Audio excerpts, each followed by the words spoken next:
But आपको ये भी बताते हैं साथ साथ कि नई तोशाखाना पॉलिसी पर काम भी हो रहा है। वो पता नहीं कब तक काम मुकम्मल होगा। वैसे ये हुकूमत भी कुछ काम इन द मिडल ऑफ। तजियाकार अतर काज़मी हमारे साथ हैं, मौक़िफ़ लेते हैं ज़रा उनका। इंटरेस्टिंग ये होगा। श्योर बताइएगा अतर साहब के सबका ध्यान ममनुआ फंडिंग फैसले पर था, लेकिन हुकूमत ने इलेक्शन कमीशन में अब तोशाखाना का रेफरेंस ताक दिया है, तो और डिमांड वही है इमरान खान की नाअहली।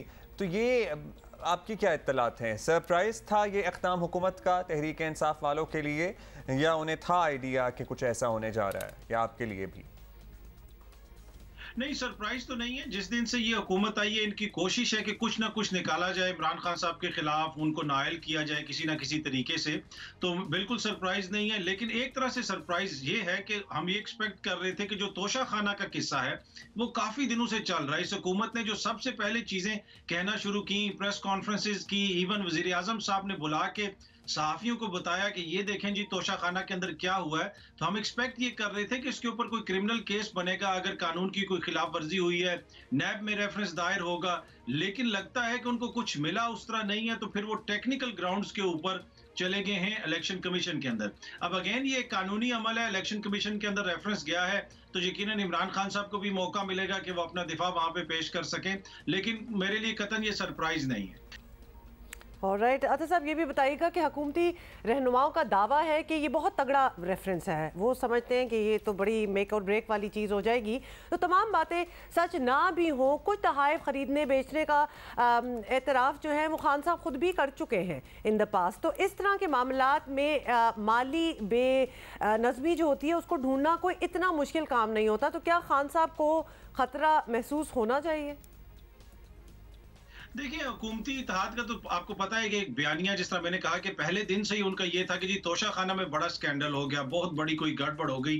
अब मसला ये है कि एक वजीर आजम हो जिसके पास अरबों खरबों रुपए का बजट हो, तो वो उस जगह से कोई करप्शन करेगा कि जहाँ पे रिकॉर्ड भी होता है, सब कुछ लिखा हुआ भी होता है, और वो कोई तोहफा लेके जाएगा और उसको बेचेगा और उसमें कोई करप्शन होगी। मेरे ख्याल में ये कोशिश बहुत ज्यादा है इस हुकूमत की, पर इनको कुछ मिल नहीं रहा, तो इस वजह से डेस्परेशन में इस तरह की चीजें वो बार बार सामने लेके आते हैं। हाँ, अगर कानून की कोई खिलाफ वर्जी हुई है, चाहे वो खान साहब करें, मियां साहब करें, जरदारी साहब करें, तो यकीनन केस चलना चाहिए और उस पर कोई किसी किस्म की कोई पाबंदी नहीं होनी चाहिए।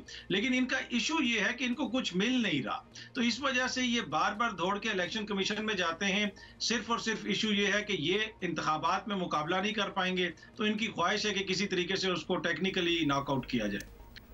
अच्छा आतर साहब, अब ये बताइएगा फाइनली कि ये वाला रेफरेंस तो है, फिर इलेक्शन कमीशन का फैसला भी अदालत तक पहुंच रहा है।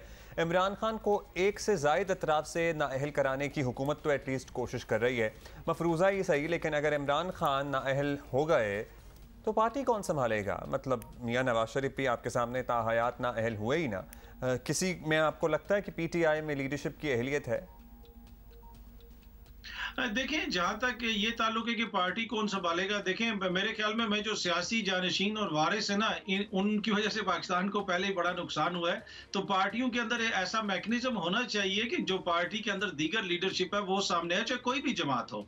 जरूरी नहीं कि खानदान से बच्चा ही आए, मरियम बीबी आ जाए, उसके बाद उनका बेटा आ जाए, बिलावल आ जाए, तो पीछे सारे हाथ बांध के खड़े हो जाएं।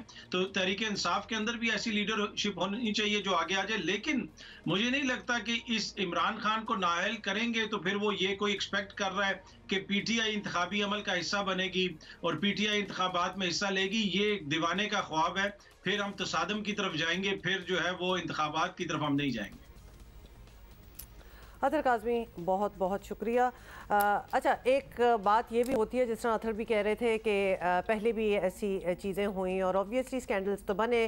पिछली हुकूमत के बारे में भी अगर आप देखें, फिर यूसुफ रज़ा गिलानी और हार वाला तो आपको किस्सा वो सारा याद ही होगा।